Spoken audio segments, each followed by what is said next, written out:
আমি বাংলাদেশের উত্তরাঞ্চলের একটি ছোট গ্রামের ছেলে, নাম কবির। আমাদের এলাকাটা কৃষি প্রধান এলাকা, তাই গ্রামের সব লোকই বলতে গেলে কৃষিজীবী। আমার বাবাও তার ব্যতিক্রম নয়। আমার দাদুর কাছ থেকে আমার বাবা উত্তরাধিকার সূত্রে পেয়েছিলেন মাত্র 2 বিঘা জমি। সেটাকে নিজের পরিশ্রমে আমার বাবা করেছিলেন 12 বিঘা। আমাদের গ্রামটা খুব খরাপ্রবণ এলাকায় অবস্থিত, তাই পানির সংকট খুব বেশি। গ্রামের মাঠে তাই যেসব ফসল খরাতে বাঁচতে পারে সেসব ফসলই করা হয়। আমাদের বাড়ি একটা বিশাল বড় মাঠের একধারে অবস্থিত। ঘরের সামনে থেকে আশেপাশের সবগুলি মাঠই আমার বাবার। সেগুলিতে কখনো গম, কখনো ভুট্টা, কখনো আখ, কখনো শাকসবজির চাষ হয়। আমার বাবা খুব পরিশ্রমী লোক, দিন রাত ক্ষেতের পিছনেই সময় ব্যয় করেন। শারীরিক দিক থেকে উনিও বেশ শক্তিশালী, লম্বা চওড়া শরীরের লোক। আমি নিজেও এখন 19 বছর বয়সে একদম 6 ফুট লম্বা তাগড়া জওয়ান হয়ে উঠেছি। গ্রামের স্কুলেই আমি স্কুল ফাইনাল দিয়ে এখন বাড়ির কাছের একটা কলেজে 12 ক্লাসে নতুন ভর্তি হয়েছে 2 দিন গিয়েছি। কলেজে লেখাপড়া বাদে বাকি সময়টা আমি মায়ের সাথেই সময় কাটাই, তবে মাঝে মাঝে আমিও বাবাকে ক্ষেতের কাজে সাহায্য করি। আমার ছোট আরেকটা বোন আছে, ওর বয়স 12, ক্লাস 6-এ পড়ে। বোনটাও হলো মার মতো অনেক সুন্দরী, তার চোখগুলো এখন বড় হইতেছে। আর সবার ছোট ভাইটার বয়স আমার ছোট ভাইটার বয়স মাত্র 1 বছর। তাকে নিয়ে মায়ের দিন কেটে যায়। মা সারাদিন সংসার আর ছোট ভাইকে নিয়ে ব্যস্ত থাকেন। আমি যখন কলেজ থেকে বাড়ি ফিরে আসি তখন মা আমাকে পাশে বসিয়ে অনেক কথা বলেন। কখনো ক্ষেতের ফসলের হিসাব কষেন, কখনো সংসারের চিন্তা শোনান। আমি মায়ের কাছে বসে থাকতেই ভালোবাসি। আমাদের গ্রামের রাতে খুব নিস্তব্ধতা নামে। চারপাশে শুধু ঝিমঝিম পোকার ডাক আর দূরে মাঠের কুকুরের ঘেউ ঘেউ শব্দ ভেসে আসে। সেই নিস্তব্ধ রাতগুলোতে অনেক সময় হঠাৎ করেই অদ্ভুত কিছু শব্দ শুনতে পাই। কখনো মনে হয় কেউ যেন মাঠে হাঁটছে, আবার কখনো মনে হয় কারোর নিঃশ্বাসের শব্দ খুব কাছে ভেসে আসছে। আমি কয়েকবার বাবাকে বলেছিলাম, কিন্তু বাবা হেসে উড়িয়ে দিয়েছেন। তিনি বলেন হয়তো শিয়াল বা বন্য কুকুর। কিন্তু আমার মন তাতে শান্ত হয়নি। এক রাতে আমি উঠোনে শুয়ে আকাশের দিকে তাকিয়েছিলাম। হঠাৎ করেই দেখি আমাদের মাঠের দিক থেকে একটা আলোর ঝলকানি আসছে। আমি প্রথমে ভেবেছিলাম হয়তো কোনো কৃষক রাতের আধারে ফসল পাহারা দিচ্ছে, কিন্তু ভালো করে তাকিয়ে দেখি সেই আলোটা এক জায়গায় স্থির হয়ে আছে। ধীরে ধীরে মনে হচ্ছিল যেন কেউ একটা লণ্ঠন হাতে দাঁড়িয়ে আছে। আমি চোখ কচলে আবার তাকালাম, কিন্তু পরক্ষণেই আলোটা হঠাৎ মিলিয়ে গেল। পরদিন সকালে আমি মাকে বললাম রাতের ঘটনার কথা। মা চুপ করে আমার দিকে তাকিয়ে রইলেন, তারপর ধীরে ধীরে বললেন, কবির, গ্রামের বড়রা বলে এই মাঠে আগে একটা দুর্ঘটনা হয়েছিল। অনেক বছর আগে নাকি এই জমির পাশে একজন শ্রমিক কুঁয়োয় পড়ে মারা গিয়েছিল। তারপর থেকে মাঝে মধ্যে রাতে নাকি অদ্ভুত আলো দেখা যায়। তবে এসব কথা শুধু শোনাই গেছে, কখনো কেউ প্রমাণ করতে পারেনি। মায়ের কথা শুনে আমার গায়ে কাটা দিল। আমি আবারও ভেবে দেখলাম গতরাতে যা দেখেছি সেটাকে সত্যি কুসংস্কার, নাকি এর পেছনে কোনো রহস্য লুকিয়ে আছে। কয়েকদিন কেটে গেল। আমি কলেজে যাওয়া আসার ফাঁকেই মাকে সাহায্য করি। বাবার কাজ আরও বেড়ে গেছে, তাই রাতে ফসল পাহারা দিতে বাবাকে যেতে হয়। এক রাতে বাবা আমাকে ডাকলেন, কবির, আজ রাতে তুই আমার সাথে মাঠে চল, একা একা থাকা খুব কঠিন। আমি সেদিন বাবার সাথে যাওয়ার সিদ্ধান্ত নিলাম। রাত গভীর হলো, আকাশ কালো হয়ে আছে।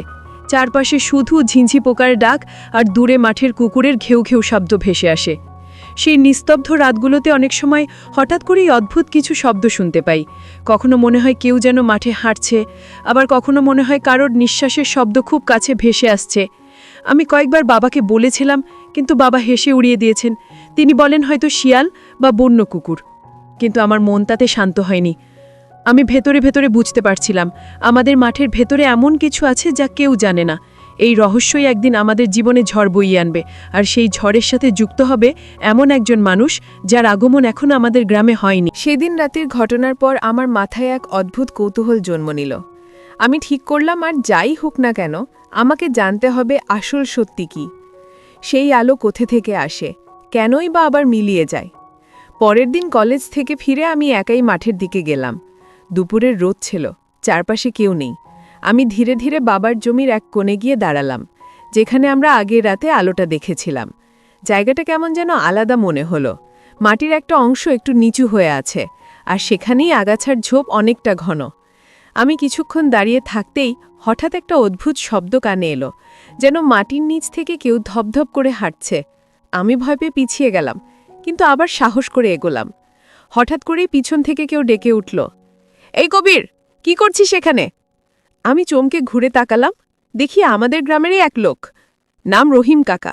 তিনি অনেক বয়সী, আমাকে দেখে বললেন, ওই জায়গায় বেশি দিন দাঁড়াবি না, ভালো হবে না। আমি অবাক হয়ে বললাম, কেন কাকা, কি আছে এখানে? রহিম কাকা ধীরে ধীরে আমার কাছে এসে ফিসফিস করে বললেন, বছর 10 আগে এই জায়গায় এক মেয়ে নিখোঁজ হয়েছিল, আজও তার কোনো খোঁজ মেলেনি। আমি স্তব্ধ হয়ে গেলাম। মায়ের কাছ থেকে শুনেছিলাম একজন শ্রমিক কুঁয়ে পড়ে মারা গিয়েছিল, কিন্তু রহিম কাকার মুখে নতুন গল্প শুনে আমার মনে আরও হাজার প্রশ্ন ঘুরপাক খেতে লাগল। আমি কিছু জিজ্ঞাসা করার আগেই রহিম কাকা চলে গেলেন। রাতে ঘুম আসছিল না। আমি শুয়ে শুয়ে ভাবছিলাম, সত্যিটা কি? শ্রমিকের মৃত্যু, নাকি মেয়েটির নিখোঁজ হওয়া, নাকি আরও কোনো গোপন রহস্য আছে? এর মধ্যেই হঠাৎ করেই আমাদের গ্রামের নতুন একজন আগমন ঘটল। পাশে গ্রামের স্কুলে নতুন শিক্ষক হিসেবে একজন নিয়োগ পেয়েছেন, নাম রুবিনা আপা। বয়স বেশি না, হঠাৎই পুরো গ্রামের আলোচনার কেন্দ্র হয়ে উঠলেন তিনি। গ্রামের মেয়েরা তাকে দেখে অবাক হয়, আর ছেলেরা লুকিয়ে লুকিয়ে তাকায়। আমি প্রথম যখন তাকে দেখলাম, তখন অদ্ভুত এক অনুভূতি হলো। মনে হলো যেন কোথাও আগে তাকে দেখেছি, অথচ কিছুতেই মনে করতে পারছি না কোথায়। রুবিনা আপা প্রায়ই বিকেলে গ্রামের রাস্তায় হাঁটেন। একদিন কলেজ থেকে ফেরার পথে আমি তাকে একা মাঠের দিকে হাঁটতে যেতে দেখলাম। আমার ভেতরটা কেমন জানি কেঁপে উঠল। আমি আস্তে আস্তে দূর থেকে তাকে অনুসরণ করতে লাগলাম। তিনি সোজা গিয়ে দাঁড়ালেন সেই জায়গায় যেখানে রাতে আমরা আলো দেখেছিলাম। আমি গাছের আড়াল থেকে দেখছিলাম। তিনি চারপাশে তাকিয়ে নিচু হয়ে মাটিতে হাত বুলিয়ে দিলেন, যেন কিছু খুঁজছেন। আমি হতভম্ব হয়ে গেলাম। কেন তিনি এখানে, কি খুঁজছিলেন, আর কেনই বা জায়গাতে নিয়ে তার এত আগ্রহ? ঠিক তখনই রুবিনা আপা মাথা তুলে সোজা আমার দিকে তাকালেন। আমাদের মাঝখানে অনেকটা দূরত্ব থাকলেও আমি স্পষ্ট বুঝতে পারলাম তিনি আমাকে দেখতে পেয়েছেন। তার ঠোঁটে এক রহস্যময় হাসি ফুটে উঠল। আমার বুকের ভেতর ধকধক শব্দ শুরু হলো। মনে হচ্ছিল কিছু একটা ঘটতে যাচ্ছে, কিছু একটা যা আমার জীবনকে সম্পূর্ণ বদলে দেবে। রুবিনা আপার সেই রহস্যময় হাসি আমার মাথায় ঘুরপাক খেতে লাগলো। আমি সেদিন রাতে ঘুমোতে পারিনি।